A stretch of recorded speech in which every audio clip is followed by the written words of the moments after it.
Radio صدائے حریت جموں کشمیر سے سنیے تازہ خبریں۔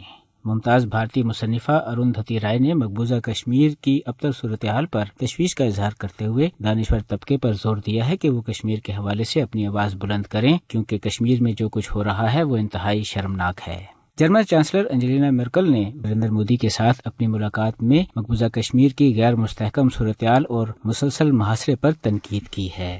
یاد رہے کہ مقبوضہ وادی کشمیر اور جموں کے مسلم اکثریتی علاقوں میں بھارتی فوجی محاصرے اور مواصلاتی ذرائع کی معطلی کو 90 روز ہو گئے ہیں، جبکہ کشمیریوں کے معمولات زندگی بری طرح سے مفلوج ہیں۔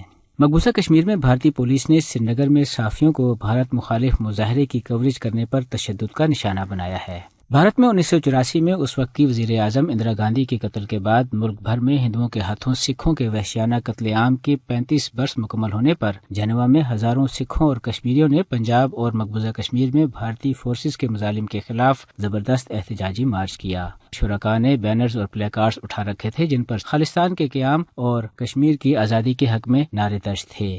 رہنماؤں نے اس موقع پر اقوام متحدہ سے مطالبہ کیا کہ وہ پنجاب اور کشمیر میں بے گناہ لوگوں پر تشدد، ان کے اغوا اور گمشدگی کا مؤثر نوٹس لے۔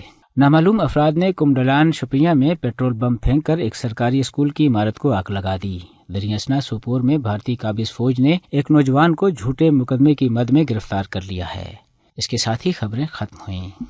مقبوضہ کشمیر میں 90 روز سے جاری بھارتی فوج کے محاصرے، مواصلاتی لاک ڈاؤن، نہتے کشمیریوں کی قتل و غارت گری، بدترین تشدد، اندھا دھند گرفتاریوں، خواتین کے ساتھ دست درازی اور دیگر مظالم کے باوجود غیور کشمیری عوام بھارت کے توسیع پسندانہ عزائم کے خلاف سینہ سپر ہیں۔ اس حوالے سے سنتے ہیں جموں کشمیر پیپلز موومنٹ کے وائس چیئرمین اور حریت کانفرنس آزاد کشمیر شاخ کے رہنما عبدالمجید ملک کی گفتگو۔ مودی سرکار نے RSS کے ایجنڈے پر عمل شروع کر دیا ہے اور اس میں پہلے مرحلے میں ریاست میں دفعہ 370 اور 35A کے تحت جو خصوصی حیثیت تھی اس کو ختم کیا، جس پر کشمیری قوم سراپا احتجاج ہو گئی اور ان کو دبانے کی خاطر مودی سرکار نے وہاں محاصرہ کر لیا۔ 80 لاکھ کشمیری اس وقت بھی محصور ہیں جن کو ادویات کی کمی ہے، قید و بند کی صحبتیں جھیل رہے ہیں، بلا گرفتاریاں شروع ہیں۔ یہ ڈیموگرافی ریاست کی تبدیل کرنے کے لیے یہ سارا کچھ کیا جا رہا ہے تاکہ ریاست کو مسلم اکثریتی علاقے سے اقلیت میں بدلا جائے